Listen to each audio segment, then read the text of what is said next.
నిధి granites వ్యాపార ఆర్థిక స్థితిగతులపై ఈరోజు మన క్లుప్తమైన విశ్లేషణకు స్వాగతం. ఒకప్పుడు గ్రానైట్ వ్యాపారం చేసిన ఈ కంపెనీ కేవలం 60 లక్షల రూపాయలతో ఒక చిన్న ఫిన్టెక్ కంపెనీని కొని రాత్రికి రాత్రే భారీ లాభాల్లోకి ఎలా వచ్చిందో, అసలిది నిజంగా మన పెట్టుబడికి సేఫేనా అని ఇప్పుడు చూద్దాం. సో మొదట దీని వ్యాపారం గురించి చూద్దాం.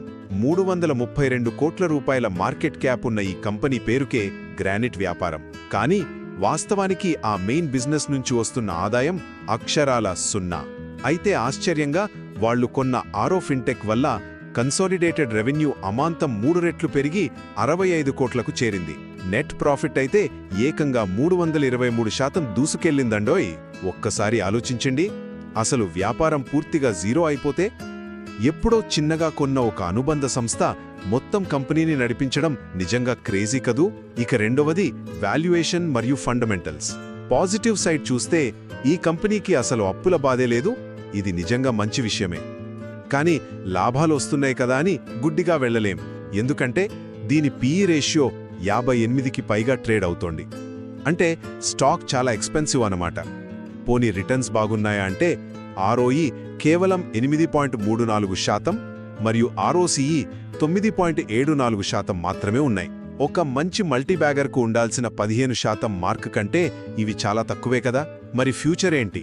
చివరగా గ్రోత్ విషయానికొస్తే ఈ డిజిటల్ ప్లాట్ఫామ్ ద్వారా ఫైనాన్షియల్ సర్వీసెస్ విస్తరించడమే వాళ్లకున్న ఏకైక దారి. చిన్న కంపెనీ కాబట్టి లాభాలు వేగంగా పెరిగే ఛాన్స్ ఉంది. కానీ రిస్క్ కూడా గట్టిగానే ఉంది సుమా. ఇందులో ఇన్స్టిట్యూషనల్ పెట్టుబడులు అంటే ఎఫ్ఐఐ లేదా డిఐఐ వాటా 0%. దీని బట్టి పెద్ద పెద్ద ఇన్వెస్టర్లు ఈ కంపెనీని పెద్దగా నమ్మట్లేదని స్పష్టంగా అర్థమైపోతోంది. సో ఫైనల్గా చెప్పాలంటే కంపెనీకి అప్పులు లేకపోవడం, ఫిన్టెక్ ద్వారా లాభాలు రావడం అనేది ఇక్కడ బుల్లిష్ పాయింట్. కానీ అసలు గ్రానైట్ వ్యాపారమే మూతపడి మొత్తం కంపెనీ ఒకే ఒక చిన్న సబ్సిడియరీపై ఆధారపడటం ఖచ్చితంగా బేరిష్ పాయింట్. అందువల్ల అత్యధిక వాల్యుయేషన్లో ట్రేడ్ అవుతున్న ఈ నిధి గ్రానైట్ స్టాక్ ప్రస్తుతానికి ఏమంత ఆకర్షణీయంగా లేదు. పైగా ఇది మనలాంటి రీటైల్ ఇన్వెస్టర్లకు అత్యంత ప్రమాదకరమైన మరియు స్పెక్యులేటివ్ పెట్టుబడి మాత్రమే.